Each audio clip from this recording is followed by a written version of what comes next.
ಸಿದ್ದರಾಮಯ್ಯ ಪರ ಮುಂದುವರೆದಿದೆ ಆಪ್ತರ ಬ್ಯಾಟಿಂಗ್.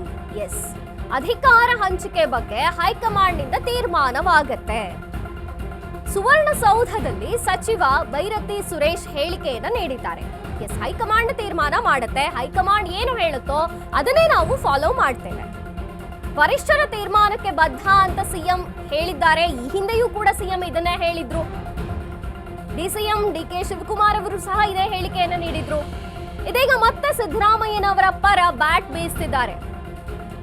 ಅಧಿಕಾರ ಹಂಚಿಕೆ ಬಗ್ಗೆ ಹೈಕಮಾಂಡ್ ಏನು ನಿರ್ಧಾರ ಮಾಡುತ್ತೋ ನಾವು ಅದಕ್ಕೆ ಬದ್ಧರಿದ್ದೇವೆ. ಸುವರ್ಣಸೌಧದಲ್ಲಿ ಬೈರತಿ ಸುರೇಶ್ ಹೇಳಿಕೆಯನ್ನು ನೀಡಿದ್ದಾರೆ. ಹೈಕಮಾಂಡ್ ನಲ್ಲಿ ಏನ್ ಹೇಳುತ್ತೋ ನಾವು ಅದನ್ನೇ ಫಾಲೋ ಮಾಡ್ತೀವಿ. ವರಿಷ್ಠರ ತೀರ್ಮಾನಕ್ಕೆ ನಾವು ಬದ್ಧ ಅಂತ ಸಿಎಂ ಹೇಳಿದ್ದಾರೆ. ಈ ಹಿಂದೆಯೂ ಕೂಡ ಪದೇ ಪದೇ ಮಾಧ್ಯಮಗಳ ಮುಂದೆ ಸಿದ್ದರಾಮಯ್ಯನವರಾಗ್ಲಿ ಡಿಕೆ ಶಿವಕುಮಾರ್ ಅವರಾಗ್ಲಿ ಇದೇ ರೀತಿ ಹೇಳಿಕೆಯನ್ನ ನೀಡ್ತಾ ಬಂದಿದ್ದಾರೆ.